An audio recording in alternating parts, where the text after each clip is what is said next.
Welcome to the Children's Book Author Podcast. I'm your host, Eleanor Page. If you write for children, or it's always been your dream to, you're in the right place. As the children's book author, I'm on a quest to discover everything there is about writing, publishing, and marketing children's books, as well as how to supercharge my creativity, skyrocket my productivity, and absolutely everything else there is to know about how to be the best, so you can be too. Join me as I interview fabulous guests and become the children's book author.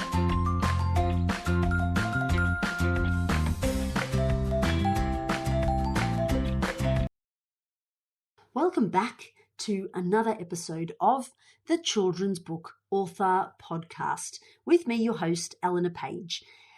What have I been up to lately? I have been writing manically, working on The Magician's Academy, which is the third book in the Magician's middle grade series.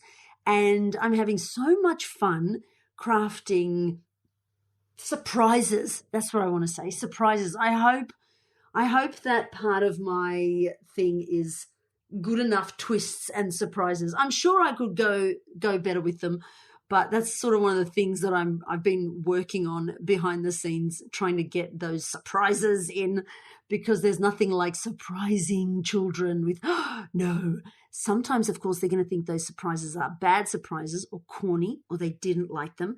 Like, spoiler alert, when in book one, the friend became the foe. I won't say more than that.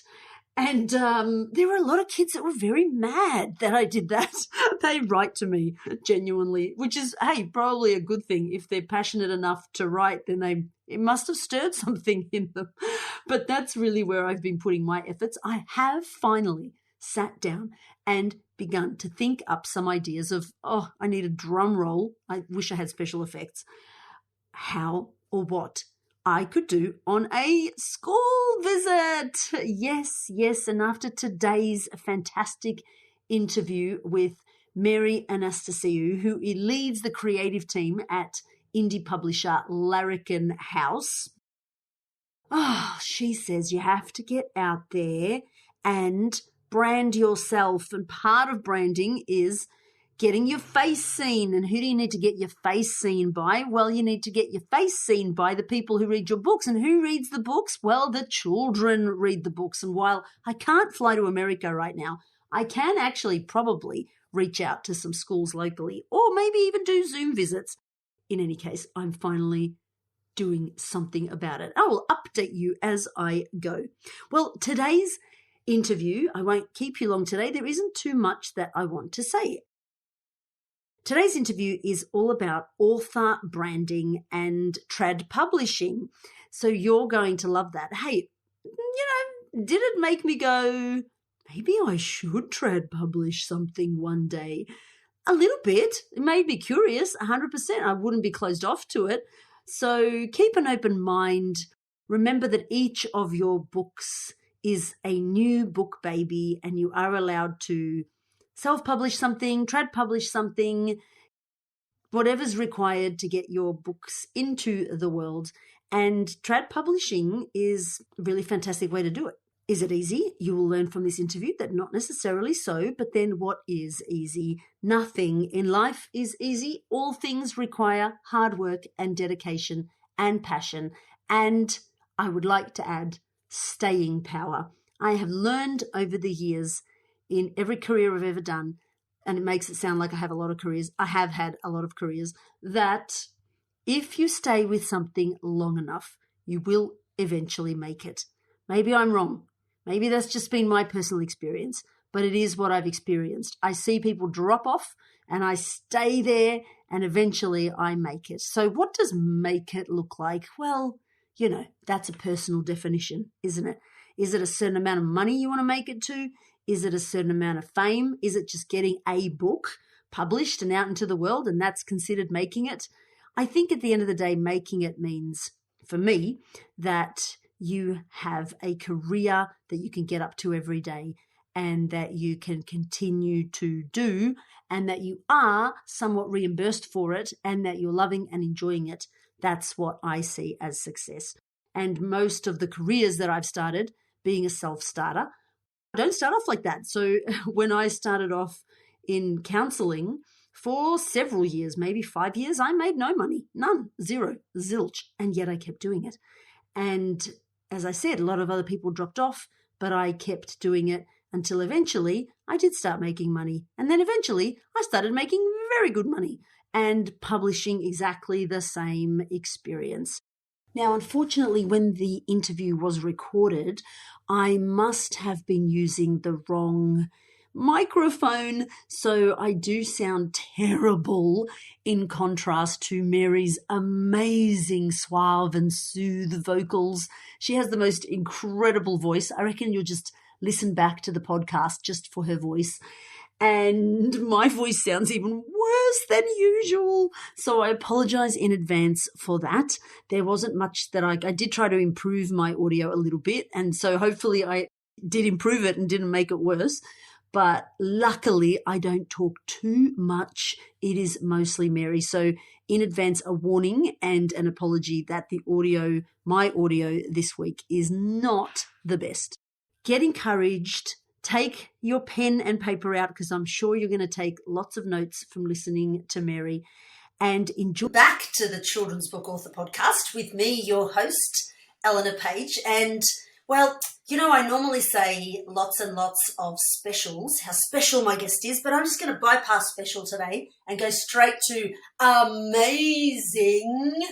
I have Mary Anastasiou with me today, and I don't often do this, but I'm going to read this bio because it's so bloody good. It needs to be read word for word. My God. Mary, a self-confessed chocoholic, pluviophile, a lover of all things kidlit, Mary writes books that she hopes will engage, inspire, and empower little people on their journey to becoming big people.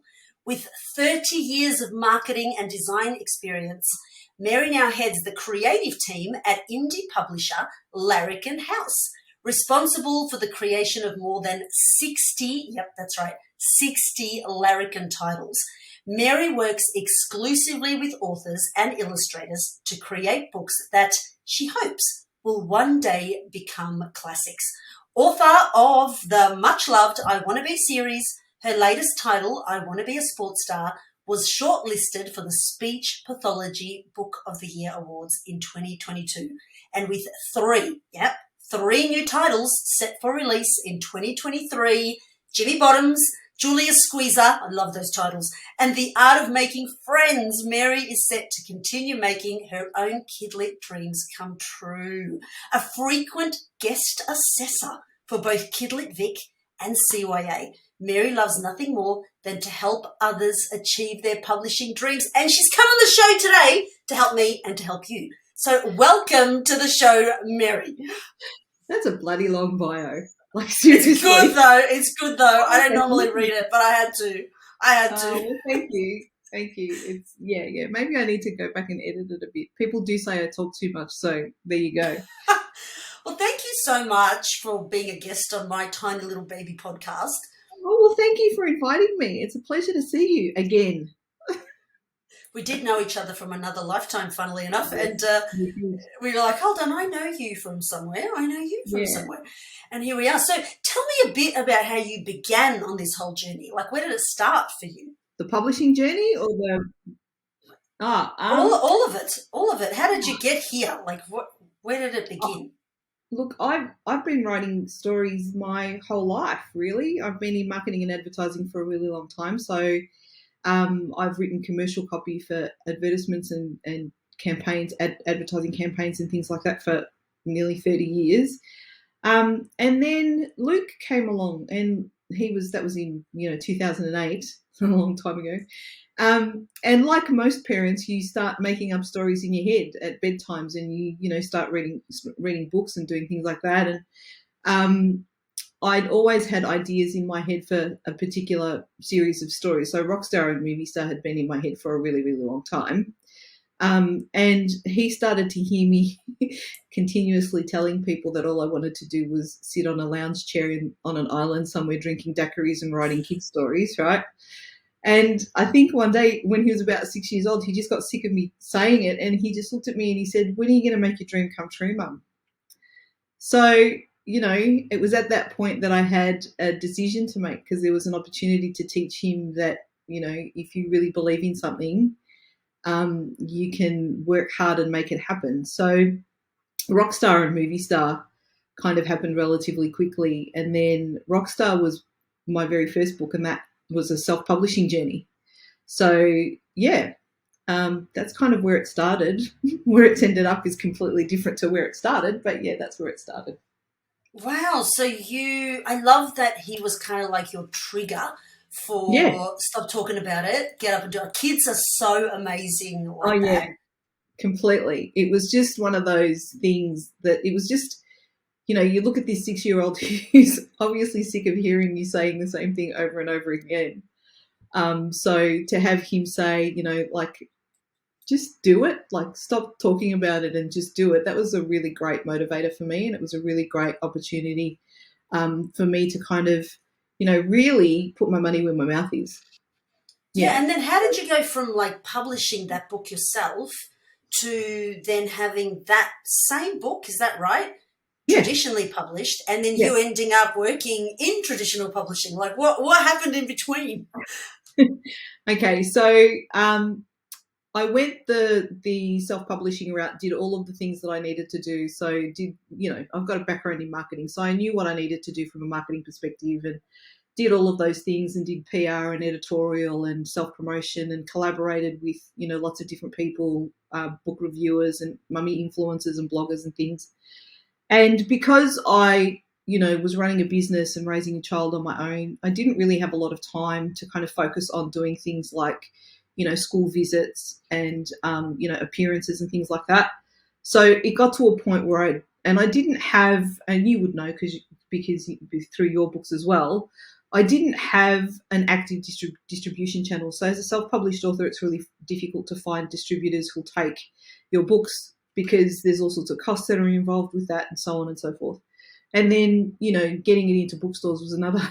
I had to have a boot full of books in the back of my car, so that every time I came across a bookstore, I could walk in and say, "Hey, I've got these titles. Would you be interested in stocking them?" And that in itself can be really disheartening. I mean, you know what that's like.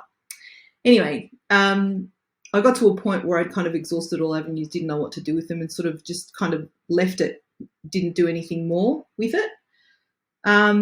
And then I think it would have been maybe 6 months to a year after I'd sort of dropped the ball, I got a message through LinkedIn from James Layton saying, "Hey, I've just come across this blog or an interview that you'd done on a mummy blog, and I'm interested in talking to you about your books."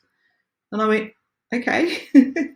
So we got onto a telephone call, and he said, "Look, I'm starting Larrikin House, and I'm interested in publishing Australian authors. And I saw your book, and I'm interested in having a look at it." So I sent it through to him, and he signed me for that one, and he signed me for Movie Star, and he signed me for a third, pretty much straight up, which was really exciting. That's And crazy exciting. Wow. Yeah, well, it was at that point where I'd kind of gone, yeah, well, I've done what I needed to do. That's it. If I only ever have one book in the world, then that's it, right? And then in terms of how I got involved with Larrikin House, I was a bit naughty. He kind of he sent me the contract, and it had a logo on it, and I looked at him and I said, "Is that your logo?" And he said, "Yeah." I said, "No, no, sorry, that's not your logo." So I went away and redesigned the logo and developed the brand and came up with the smiley face and the yellow background and all of that sort of stuff. And it kind of evolved from there. He then kind of said, "Okay, do you want to do the books? Like, can you just art direct all the books?" I went, "Sure, no problem. You want me? I'm there. That's my favorite thing in the world to do." So I kind of fell into a dream job, really. Oh, Yeah. you really did. But what I'm hearing from what you're saying is that, yes, you fell into it, but you actually worked hard to get there. So, what I'm hearing is incredible confidence in your own skills and ability, what I need more of. So I'm taking notes, 100%. And also, you are out there promoting those books in the most, amazing ways that I heard you sort of mention. You sort of did it really quickly, but I heard you say you're on mummy blogs and, probably on a podcast. Well, now you've been on podcasts, but so he didn't just, stumble upon you. In other words, he would never have stumbled upon you if you hadn't have been out there doing those things. And then you're the one that said, hey, your logos could be better. So, there's this part of you that puts yourself out there and actually believes in your skill and talent. This is what I'm getting, what I want more of. Don't get confused. Don't get it twisted. Seriously, don't get it twisted. If you spoke to him and he tells you the story, he would tell you that he never ever reads mummy blogs ever. He never reads a blog. He's never read a blog in his life. So how he ended up on this blog reading an article or an interview that I'd done with this person, no one will ever know. I think it's probably the universe conspiring to make things happen. And as far as me putting telling him that his logo sucked, that's just me.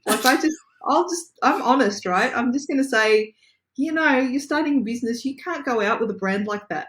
There's no way. If you, really want to make an impact and you really want to differentiate yourself from who's actually out there in the marketplace at the moment in terms of your competition, you really need to go out with a really professional look. And luckily enough, he likes dominant Greek chicks. So he kind of just went, yeah, all right, do it.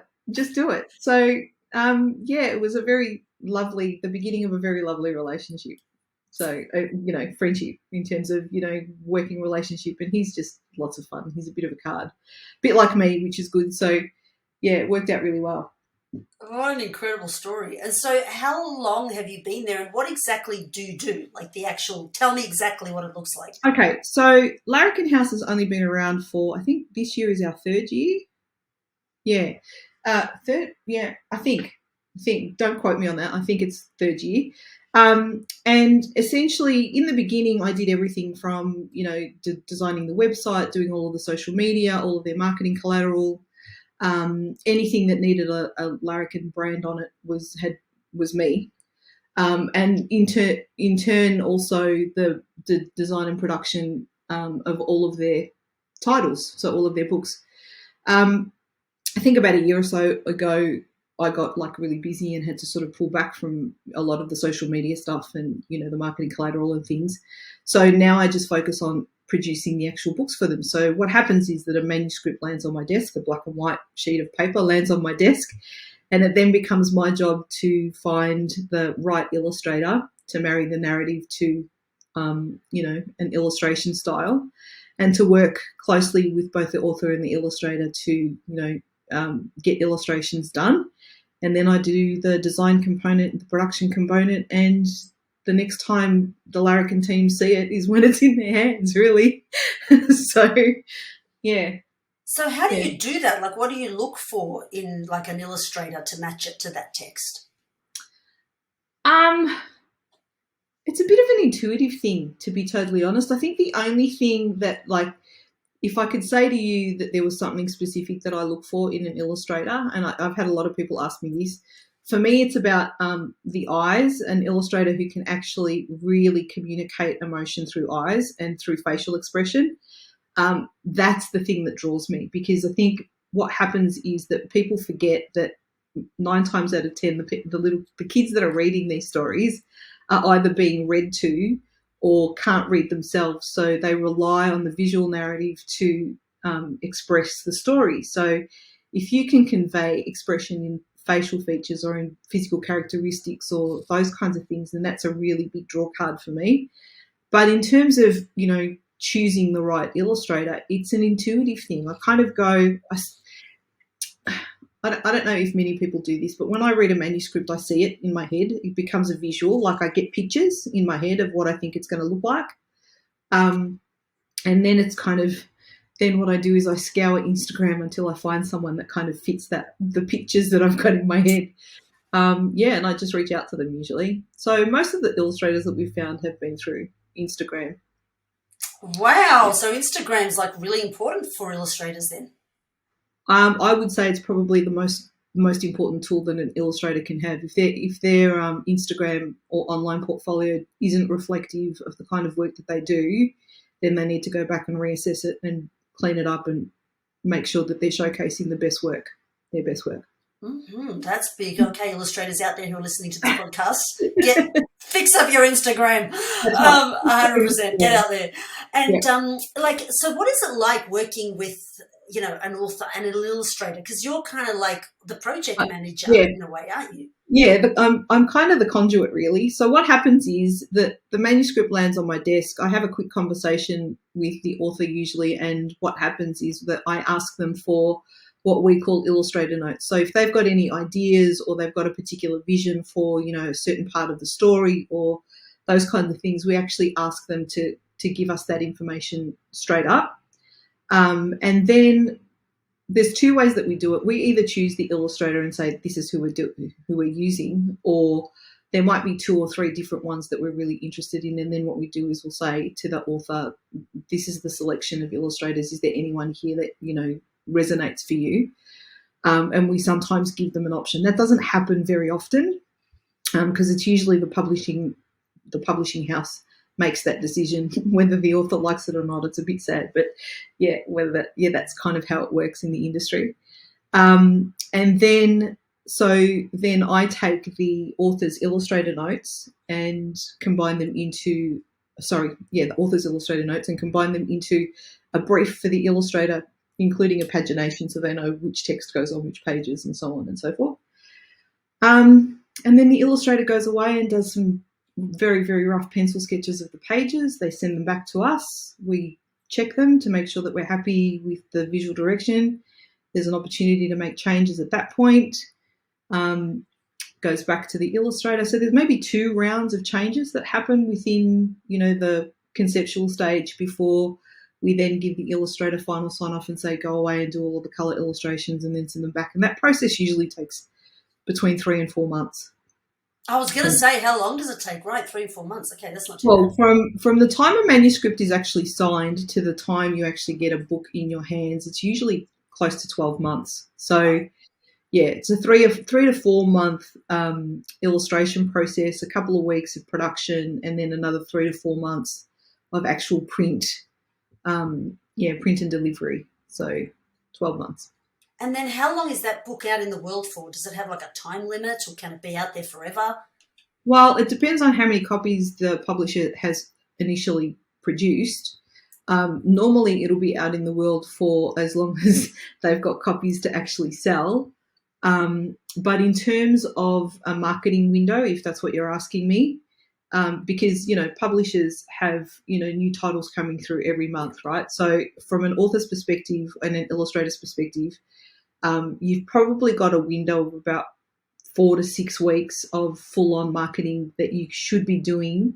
And you should be doing it beforehand anyway in kind of the lead up to the launch of your book. But when your book is finally available and you've actually got copies in your hands, you've got between, 6 to 8 weeks or something like that. I think I said 6, I can't remember now. 6 to 8 weeks, I think, of, actively pushing it before something new comes along and, replaces what you've done. So, yeah, the very first few weeks is really important. Yeah, right. And because I hear this all the time, like people who are not published, but say might be self-publishing, they'll often go, oh, do you know what? I've had enough of doing this. It's so much hard work. I'm going to get a traditional publishing deal so I don't have to market. I can just write. And I'm thinking, I don't think that's right. And I'm like, I need to ask someone this. Is that right? That's not right. It's so wrong. What's interesting is I had a conversation with someone the other day who asked me a very similar question, and she actually made a really good point, which I have thought about it but never kind of articulated it in the way that she did, which was really lovely. So what people or what authors don't realise is that a publishing company is actually investing in you, right? So if you think about the fact that the average picture book costs anywhere between 15 and 20 grand to actually produce, yeah? the publishing company will do whatever they can to get your book out into the market, to get it in front of the right hands, to get it in front of the right retailers, make sure that the distributor's doing the right thing. But from a marketing perspective, it has to be a collaborative effort. Like, if you're not showing that you're willing to, you know, put your money where your mouth is, or to like literally do the physical activity, go to the schools and the book launches and all of those things, then because the publisher makes an investment of whatever it is, they need to know that you're actually going to be behind the book and do whatever you can to make sure that you make a loud noise about it, right? So, yeah.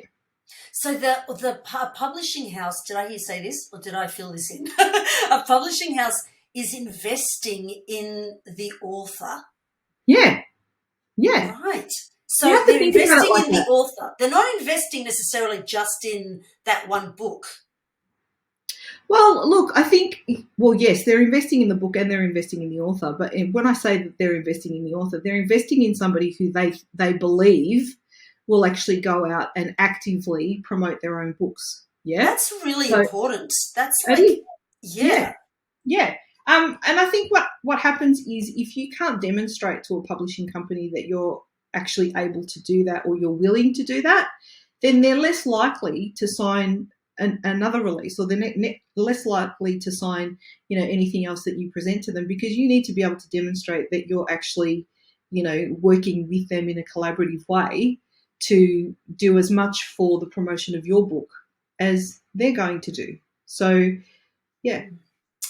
That's so important. You know, I did hear the sentence one time that the publisher gets your book into the bookstore, but it's your responsibility to get that book out of the bookstore. Meaning, you know, true. Yeah. A lot of people don't see that. A lot of people don't see that. So that's amazing. You're really in partnership, and it's that partnership that's everything, is what I'm actually hearing. Yes, that's absolutely true. And I think people underestimate the importance of it. I think the reality is that if you haven't built, and I've said this before, if you haven't built a tribe or an audience prior to the release of your book, then you're literally marketing to no one. So if people don't know who you are in terms of your own personal brand, forget the book, yeah? If people aren't aware of, you know, Alana Page as an author, or, you know, your individual personal brand, and you release a book, they're going to go, yeah, and? So what? You've released a book, big deal. Or you release it and there's no active audience there ready and receptive to buying your book, because they know nothing about you, let alone know where to buy it, right? So my advice has always been to authors and illustrators who have just had a manuscript signed, the very first thing that you need to be doing is building your tribe. Absolutely. How do we do this? Give me it all. I want it all, Mary. Don't hold back now. I've got here, actually, I read in an article this morning that the number one way to, you know, get more sales, is to build a magnetic author brand. And I was like, what a coincidence. I happen to be talking to someone who's an expert on this today. Well, I don't know about an expert, but I do what I can. It's the fundamental thing of understanding that, you know, your books are consumer driven. Like, you have to find people that want to buy your books. And the best way to do that is to, firstly, as I said, work on your own personal brand. Who are you? You know, what style of writing do you do? You know, who's your target market? Who's your audience? You know, who is going to pick up your book and read it? Yeah. So from a social media point of view, focus on, you know, giving people an opportunity to get to know you as a person, as a writer, as a person, the things you like, the things that inspire you, the things that you do, those kinds of things. And then look for external opportunities to align yourself with people who mirror the same qualities as you. So whether it's, you know, a mummy blogger, or whether it's an influencer, or whether it's a podcast, whatever it is, as much activity as you possibly can to, you know, get your name as an author, illustrator out there is really important. And if that means, you know, organising giveaways or doing collaborations of some sort, or things like that that are actually going to improve your profile, then that's what I would suggest that you do from the very, very, very beginning. Right. I have not been doing that so well. I'm in so much trouble. Yes, listeners, I need to get better at it too. I need to get You're out not there. in trouble. You're not in trouble. I won't spank you. It's all good. All good. But you're right. It's and I think for me, I can only talk for me. Part of the process, I think now I've been writing for maybe 6 years. Is I wasn't sure what that identity was Yeah. because I was sort of learning what is it that I write, what is it that differentiates me Yes. from, say, other authors, or not necessarily completely different, but what do I stand for? What's the Yeah. kind of core messaging of, most of my books? Is all that stuff important? I think it's important from a communication point of view. So you need to be consistent in whatever it is that you're actually putting out there into the world. You know what it's like. Social media is one of those things where, and I've said this before, brands usually you need to see a brand 7 times before somebody even remembers it. Yeah. If you can find ways to be consistent in terms of the message that you're delivering or the visual aesthetic of what you're delivering, and that's seen, multiple times, people begin to recognize who you are. Whether it's, you could be posting about a book, you could be posting about, I'm not going to say the lunch that you had yesterday because I don't necessarily kind of recommend that you do that. But, if there's a visual consistency or if there's a consistency in terms of the message that you're delivering, then that creates brand awareness, what we call brand awareness. And yes, it is important from a communication point of view. So if you look at my social media, for example, my tagline is engage, inspire, empower. And it comes back to that idea of all I wanted to do was produce books that engaged little people on their journey to becoming big people, inspired people.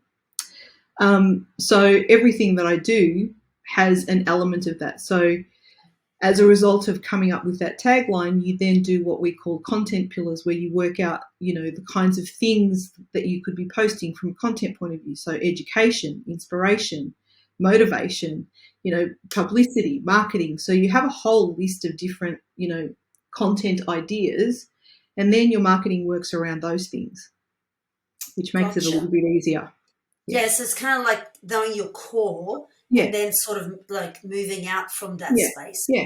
So rather than posting things randomly without any rhyme or reason, if you've got a series of content pillars and for example, that this is what my model is, okay, today I'm going to do an engagement post. Tomorrow I'm going to do an inspirational post. The day after that I'm going to do some publicity. The day after that I might do something else. You know what I mean? Yeah. And is social media still really important and relevant even for children's book authors, given that our audience isn't necessarily on social media, meaning kids themselves? Their parents are. So, it's the parents. The kids aren't going to be buying the book necessarily. It's a second-hand thing with kids. So when you're looking at kids, for example, to kind of promote your book, that's where you're looking at, author visits and book signings and things like that, activities where, kid-lit events and things like that, where you can get in front of kids and show them who you are and show them what you do and show them the books that you do. That's kind of a completely different area. Social media is absolutely important to an author and illustrator in terms of getting in front of the faces of the people that have got the money in their pockets. That's probably a crude way of describing it, but it's true. That's your consumer base. If you can't reach them through social media, how else are you going to reach them? You're going to stand on the corner of the street and wave your book in the air and go, hey, guys, look, I've got this book, yeah? So, social media is absolutely very, very important. So going back to the design, because there'll be a lot of people listening to this podcast who self-publish and manage their own visual identity and visual brand of their books. Yep. How do you know what's a good cover or not? Like, what are some of the things that are particularly important for kids' books? From a production point of view, I would always recommend never do a white cover. Don't look at those there. Oh yeah, the white covers in the background. Don't look at those. Because we found from a production point of view that what happens to distributors is that they get bumped and they get knocked and they get smudged and, they get damaged in transit. So white books is probably not the best thing to do. But anything that's got like a really strong, powerful headline and something that's going to grab attention, bold colours are always really good. And it depends on what your genre is. If you're talking picture books, then it's got to be obviously an image that's really engaging, that's relevant to the narrative in the story and draws me enough to want to pick it up and read it. Yeah. With junior fiction, it's a little bit different because, you know, there's so much competition on the shelves with junior fiction that it has to be something that's high impact. Again, that draws your attention, that, you know, really quickly demonstrates or conveys what it is that the narrative is about.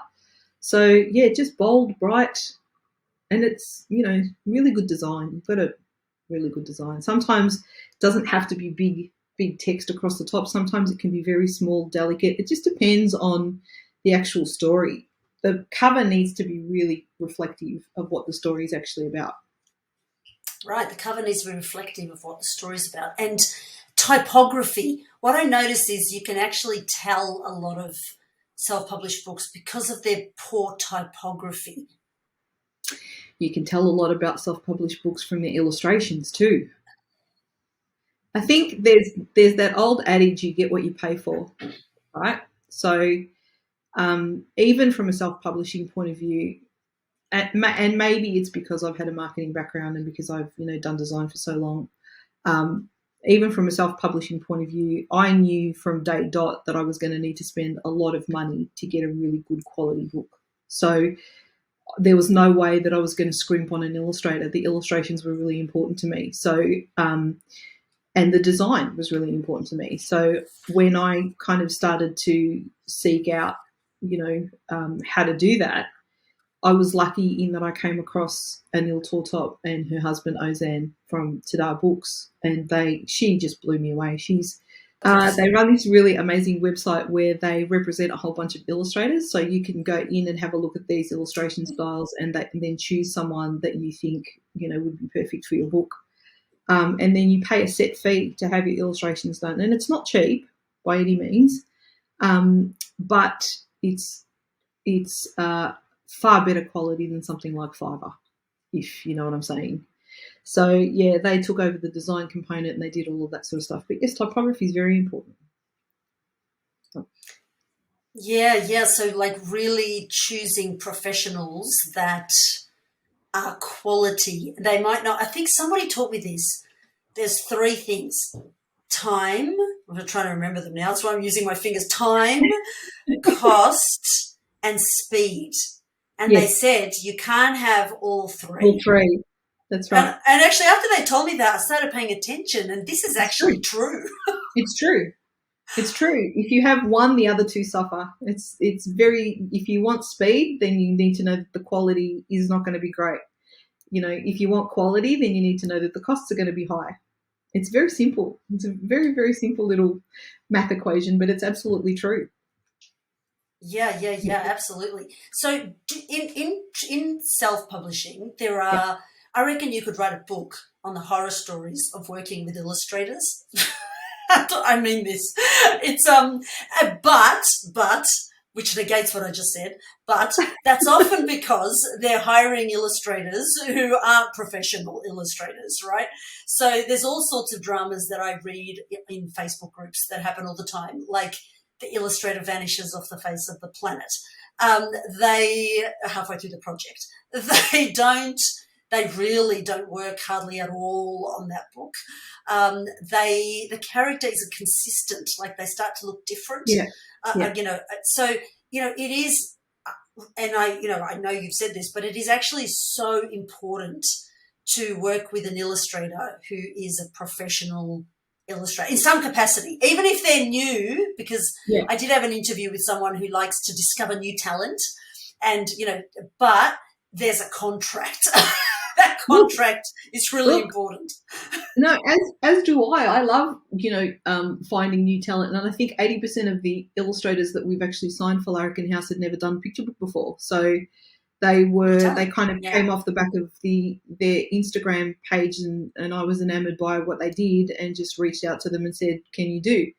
But I think one of the other issues with self-publishing is that if you're a first-time author or you know, have never self-published before, you don't really know the process anyway. Yeah.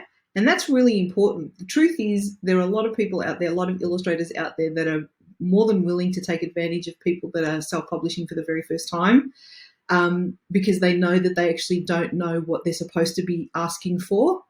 And unfortunately, there isn't anyone kind of in the middle, like a conduit sort of person, who can bridge that gap between, the self-published author and an illustrator from a production point of view. So it's a steep learning curve for authors who are starting out for the very first time. And the truth is, with chat GPTs and, and electronics and all that sort of stuff, everybody thinks that they can write picture books, right? Or everybody thinks that they can write stories. And it's a long and tedious process. And once you've actually written something and you've invested that time and that emotion into producing that manuscript, why would you go and do something cheap like Fiverr? Like, why would you do that? That just doesn't compute to me. Like, I get that there's budgets. I get that you have to kind of stay within whatever money you've got and so on and so forth.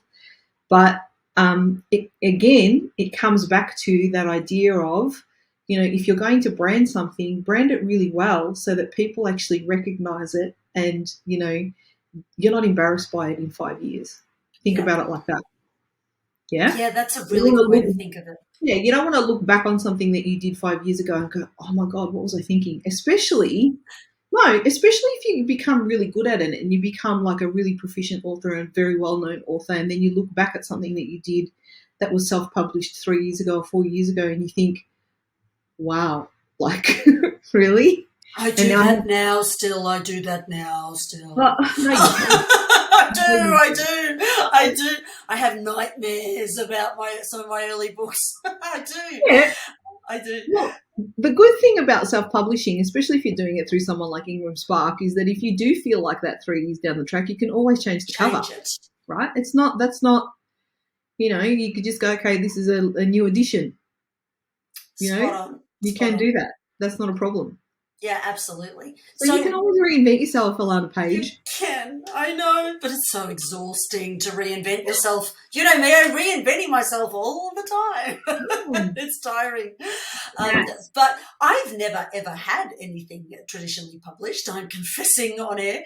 And people will often say to me, like, oh, why is that? And to be honest, I've never, tried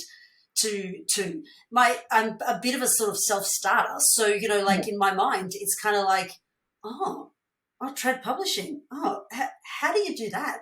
So that's what I want to ask. How do you do that? Like, how do you do it? What does it involve? Is it hard? Is it easy? Does it depend how good a writer it is that you are? Does it depend who you know? What is involved in getting Trent published? I'm telling you from day dot, all of those things are important. Yes, it is a very difficult thing to be traditionally printed. It's very competitive. There's a lot of people out there who've written manuscripts, whether they've written them well or whether they've written them not very well.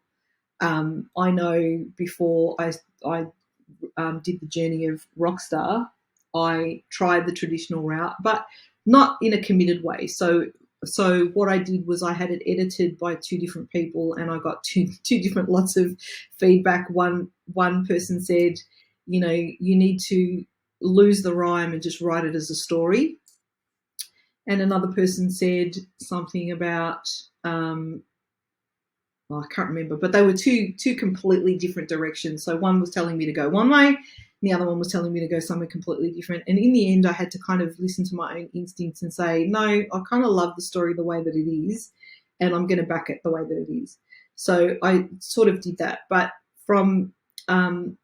if you're an aspiring author, there's a whole bunch of stuff that you need to be doing. So you need to make sure that you've honed your craft really, really well. So, you don't want to be presenting or submitting a piece of material that hasn't A, been edited by someone, B, potentially looked at through, a group, say, for example, an FB group that gives you feedback and stuff like that, a writing group, things like that. Hone your craft, get your manuscript absolutely, absolutely right. go to as many kid-lit events as you possibly can. Get to know the people insiders. Get in front of their faces if you can. Introduce yourself where you can. And then do some online assessments, because the reality is if you can get in front of, like, Kidlit Vic and CYA are two really great organisations for that, because you can get in front of, like, real publishers and you can show them your work and you can do a pitch, and they will give you real-time feedback on what they think works, what they don't think works, where you should be, focused on. And then if they think that your manuscript has got legs, they may invite you to submit.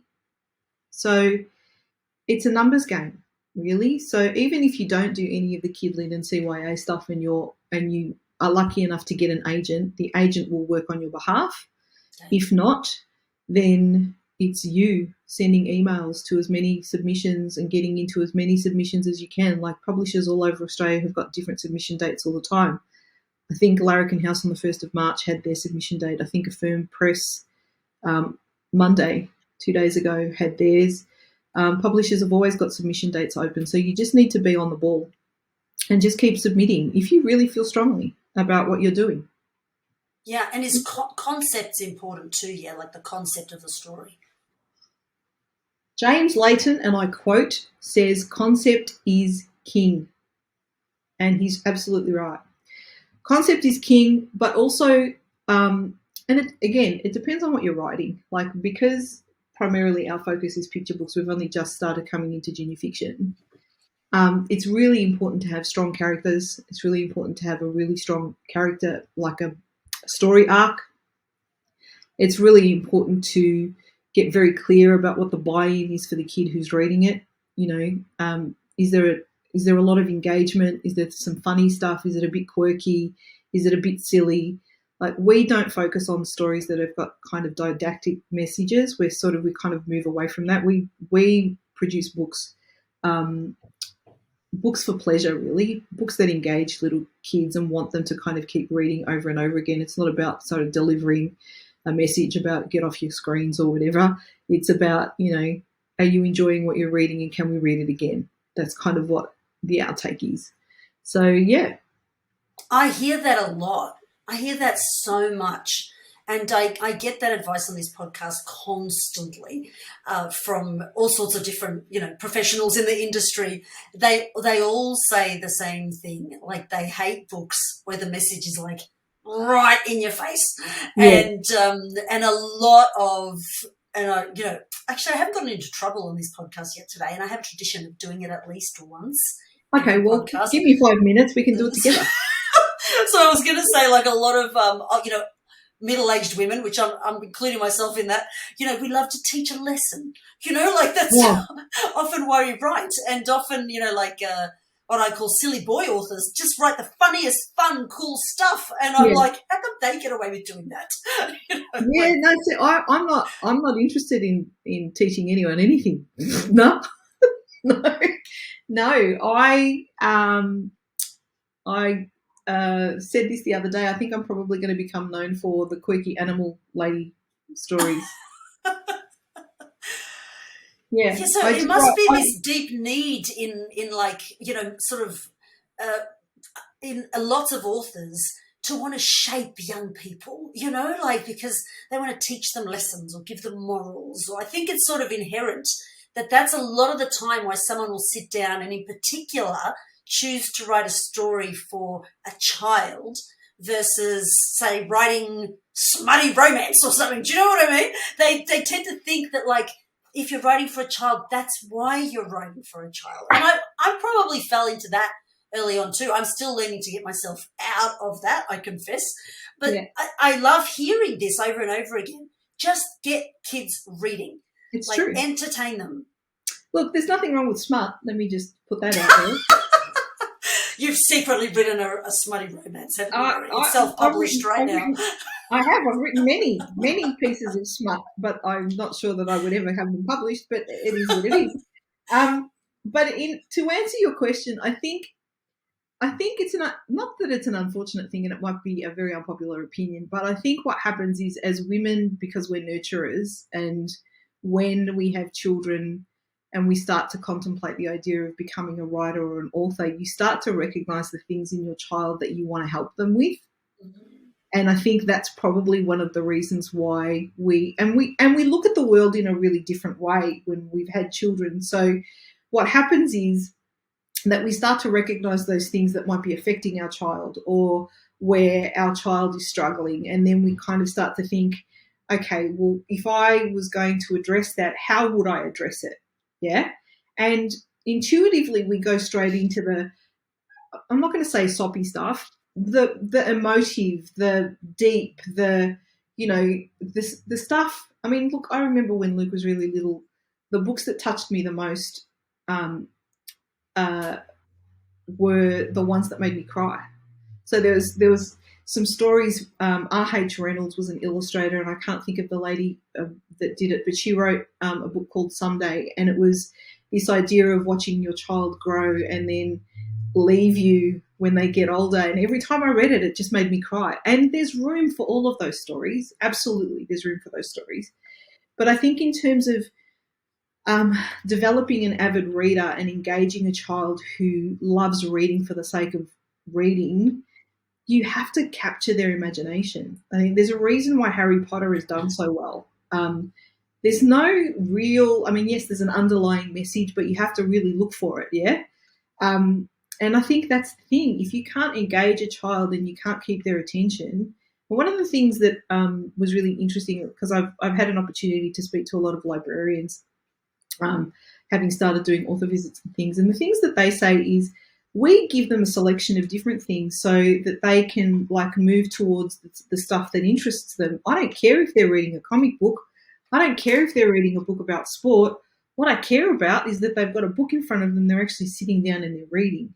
So, you know, if you can find the thing that, you know, creates joy in your child, and then you can find books that are reflective of that particular joy, then that's a really good way of engaging your child and giving them, you know, an opportunity to fall in love. Yeah, and what I heard you say just then, though you may not know you said it, what I heard you say just then is you love that book, for example, the one that made you cry. So you love books that make you feel things. And I've actually read that like somewhere, I think it was someone Stein, a famous writer, amazing, his books, Stein is his surname, but he talks a lot in his books about you have to make the reader feel something. Yeah. And that's the key, you know, like whether they're feeling like, you know, funny and elated and lifted up or sad, but it's the feeling that you're trying to create. You're absolutely wanting to create a visceral response, whatever it is, whether it's joy, whether it's sadness, whether it's fear, whatever it is, depending on what your genre is. Larrikin House, our visceral response is laugh out loud, and that's what it is. If a manuscript doesn't land on James's desk and make him laugh out loud, it won't get signed. It's just gosh. Yeah, that is amazing. Yeah. All right, anybody who wants to put in a submission to Larrikin House, you better go get that tested from kids if they haven't laughed out loud. It's true, and the quirkier the better. He's got a very wicked and strange sense of humour. So the quirkier the better, the funnier the better, the more outrageous the better. So the market's like still loves funny, huh? Like, well, yeah, there's a market for everything. As I said to you before, there's a market for those, you know, beautiful, soft, intuitive stories. The CBCA Notables list this year will show you a beautiful variety of books that are out there that don't necessarily fit, that have got like in different genres, right? So yes, there's room for soft, beautiful books and you know, books with themes and books that just make you laugh. Yeah, we've done a couple of those ourselves, to be totally honest. I mean, My Shadow is Pink and My Shadow is Purple. Both of those stories, there's nothing funny about them, but they are beautiful, emotive, gorgeously written, beautifully illustrated books. So coming back to the branding of an author, sorry to keep picking your brain and bringing you back here, but coming back to that branding, for example, if you're a funny author, let's say, it doesn't mean you can't write other stuff, but let's imagine that's a core part of who you are. That sort of needs to come across too, right? So, like, there was this one author I knew who, like, I'd read some of this author's books, and then when I watched the videos of this author, I was like, that can't be the author. That's not the author, because the books were quite sort of dark, and then the author was in this beautiful white house with this very sort of like, welcome to reading time. And I was like, oh, I don't know. There was just an incongruency in my brain. I don't know, but that welcome to reading Yeah, time it really sounds was. like to me, mate. I tell you, and she was like, it was like very, I don't know. I do love this author dearly, but there was an incongruency of that branding. It was sort of like I couldn't imagine the kids that read those sort of books sitting there and listening to her read the story. Do you know what I mean? Yeah, I totally get it. It's it's interesting because I did a masterclass. I don't know if you know that online site masterclass, and yes. And I did the R.L. Stein one, and it's a classic. Like he exemplifies his brand, because even in his delivery, the way that he speaks, he's like kind of monotone and a sort of like, like, so we know that all of his Goosebumps stories and things like that are all, horror stories and, paranormal and things. So it kind of works really well for him to be that sort of monotone, that guy. But yes, I think it's really important to be able to reflect, to personify your brand, I call it, to be able to kind of show people who you are, and to give them an indication of the sort of writing style. Now, the truth is that can be a little bit difficult if you're writing across different genres, right? Mm-hmm. So, like if you looked at my social media, you wouldn't know what I like. Right now, you'll see Jimmy Bottoms everywhere, so you'll just think that I'm the fart book lady, right? Which I'm not. I didn't mean to write a fart book. It just kind of happened that way. But I love that a girl wrote a fart book, though. That's brilliant. I feel like I'm like, yes. I'm really. This is I think this is going to be one of my platform podiums, that I want girl silly authors. Maybe because I'm a silly author, I don't know. But I want more of them. I want to be allowed to be the naughty girl too, not just the well, I love that. Well, then you and I are going to get on really well, because the next couple of books that I've got coming out are a little bit more naughty, which is good. That just kind of happened. It happened like that. But if you looked at my social media, you see me. Yeah, you see me, you see what I like, you see what I'm into, you see what inspires me, you see the things that, and even the stuff that's dark. You'll see the stuff that doesn't make me happy. You'll see the stuff that, I get upset about. It's really important to be, people banter the word authentic around, right? But I kind of don't like that word. I'd rather that I say real. So I try to be as real as I possibly can, so that when people meet me, they don't get shocked. Like you just said, they don't go, oh my God, who's that? Like, what? So, and the thing is, what most people don't know about me, and social media is it triggers me sometimes, but what most people don't know about me is that I'm innately shy. So if I walk into a room full of people that I don't know, 9 times out of 10, I'll probably stand back in the corner and wait till somebody approaches me, because I'm very shy. It's not until I actually get to know people that this comes up. I would not have known that about you. Because you've known me for how long, right? You've known me for a very long time. But those people that don't know me, might think that I'm a bit standoffish until they start chatting to me, and then they go, oh, yeah, okay, there she is. Yeah, now I can't shut her up. Okay, moving away now. Yeah. Right. It's very important to be. But you're right. Like, I think from what I'm hearing you say is that even though, you don't go on your social media and go like farts, like 24/7, but you're showing all the different aspects of yourself. So when I see that fart book, I don't go, oh, that's not consistent with who she is, because it does. I feel that does come through in your sense of humour in other posts. It still melds in. Well, yeah, I'm a bit of an idiot, really. So I kind of pride myself on being so it's that, unfiltered, bit of an idiot. I'm just going to tell you what I think. I'm not backwards about coming forwards. I just, like I said, I say it how it is. If something isn't working for me, I'm going to say it. I'm not going to use my social media platform to pretend to be somebody that I'm not, because that's just, I'm not built that way. So yeah, I just be real. Is like, just be real. Be real and be true to what you're writing. Yeah, I used to get really offended when people used to constantly go, gee, you're quirky. Gee, your character's quirky. And I'm like, no, they're not. They're normal. They're not quirky. They're normal. And then one day I went, okay.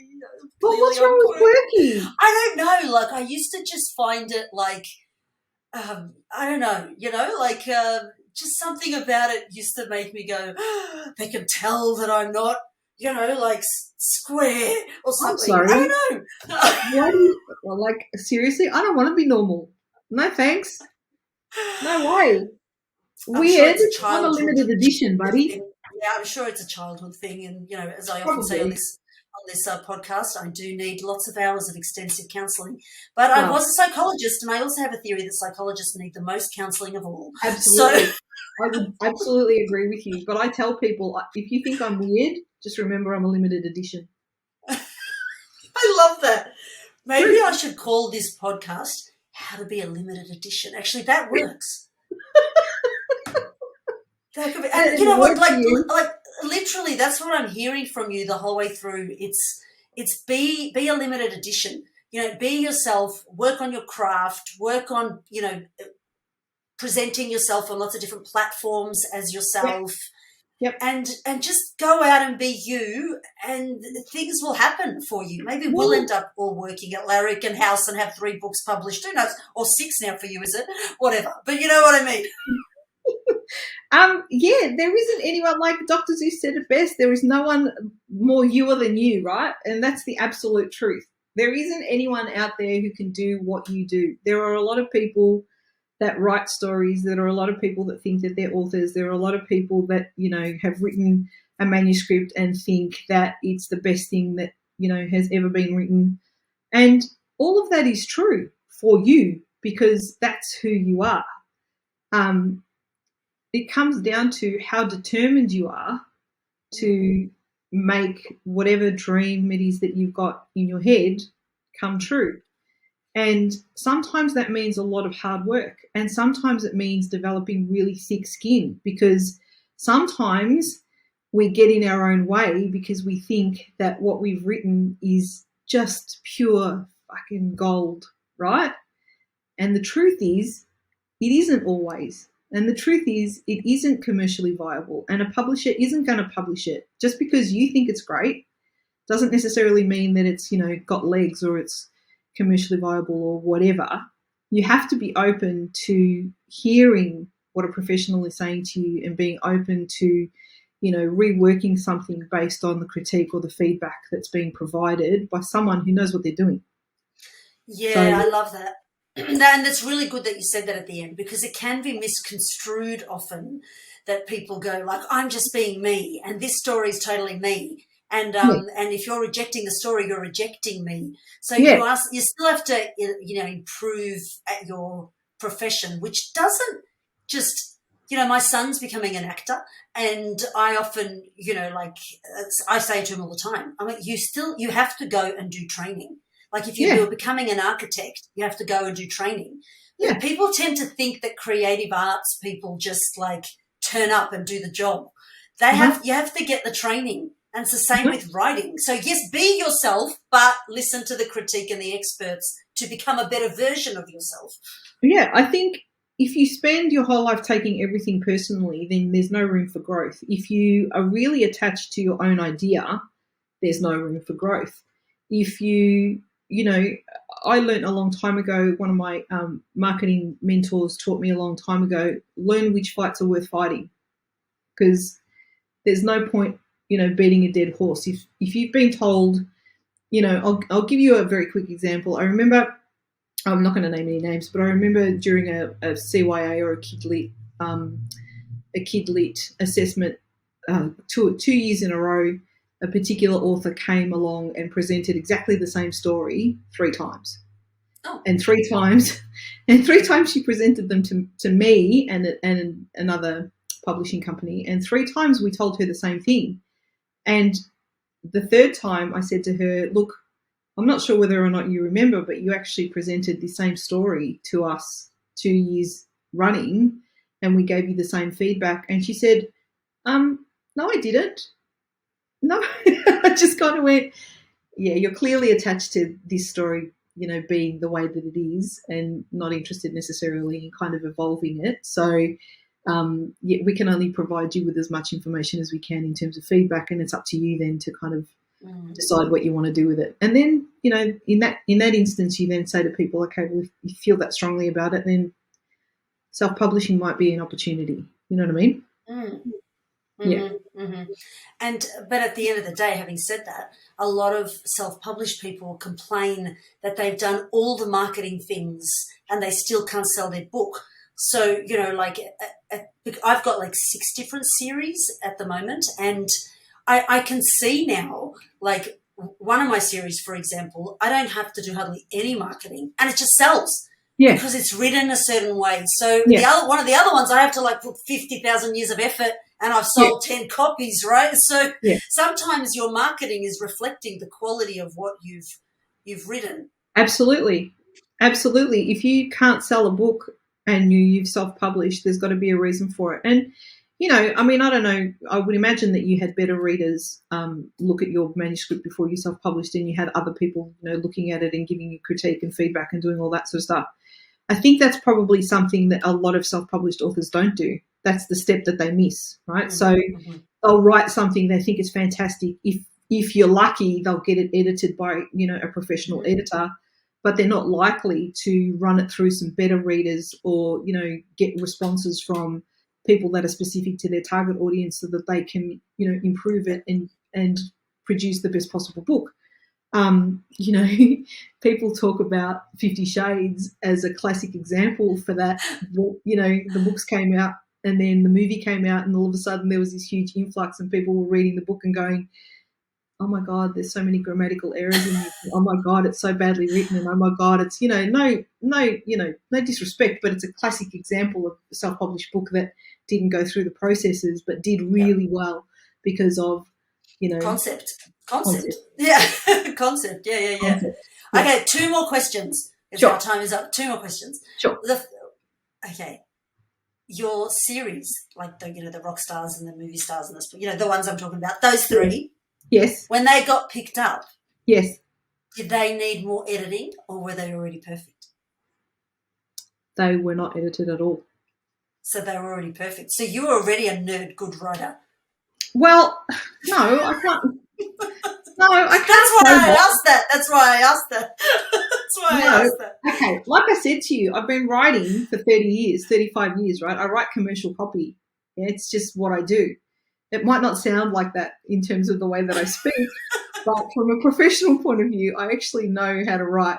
I had never written children's books before, but I did tell you earlier that, a lot of my writing process is almost a download from somewhere else, right? And I know that you understand what I'm saying when I say that, but it's like a portal opens up in the top of my head and all of a sudden there's this dump and there's, an hour later there's a story, and I will then either tweak it or refine it or whatever. So Movie Star and Rockstar were signed and they were produced relatively unscathed. About 1.5 years later or 2 years later, when I was asked to write Sports Star, because I had 3 signed and the next one was due, I wrote it, and the publisher, James, decided that he wanted to include some, famous names in the book. So he wanted to include Ash Barty, he wanted to include, the Opals, he wanted to have some sort of, reference to high-profile people within. So I had to go back in and play with that from an editing point of view. But that was the only editing. As far as Jimmy Bottoms and the other 2 that are coming out this year, no one's asked me to edit anything. There's been maybe 1 or 2 minor things where I've maybe used a word. Oh, Okay. So there's one book that one manuscript that I've just submitted to my agent, and it's called Elephant, Totally Fabulous, and it's about an elephant who's like a body positive elephant. And originally it was called so good. Yeah, it was really cute. Originally it was called Fat and Fabulous, as in PHAT, as in, and they came back to me and they said, yeah, I don't know that you can use that word because there's going to be a lot of kickback. People don't necessarily, they'll think that it's the other word, and we don't want to necessarily align ourselves with that. So I had to change that word, for example, but that wasn't a huge deal. Mm-hmm. I haven't really had any major structural edits, but then I haven't tried to write junior fiction, right? So if I tried junior fic, I would probably have red marks right through the manuscript on every page. Like, yeah, can you change this? And, yeah, don't swear here, and. Oh, so still I knew it. I had a feeling that you definitely didn't have them edited, that they were already perfect. They got there. Last question. All right, last question. In your bio, I read the word, and I don't know what it means. Pluviophile. What is a pluviophile? Aren't you Greek? Yes, I am. Is this embarrassment? Is it a Greek word that was turned into an English word that I should know? It's a lover of rain. Is it? Yes, a lover of rain. Pluviophile is a lover of rain. Oh my gosh, I did not know this. A lover of rain. Rain. It's a beautiful word, isn't it? So you really do love rain? Yeah, give me rain on yeah, I hate, mate, I am the worst Greek in the world. Don't give me heat. Don't give me sunshine. Give me rain and darkness and thunder and clouds and a nice fireplace, and I'm good. Well, you belong in Melbourne then, so that's perfect. That's exactly where I am. Although the sun is shining outside, I'm very disappointed. No, I shouldn't say that. Thank you, Mary, so much for sharing all your knowledge and expertise. I have learned so much yet again. I've got to add to my to-do list of getting my brand out there, 100%, and make my books funnier, 100%. So thank you so much. I can't thank you enough. Thank you so much for having me. The links to you will be in the show notes, and also to Larrikin House if anybody wants to go and check that out, and also to your book specifically. Thank you again so much for being on the show. Thank you so much for having me. It was so nice to play with you again today.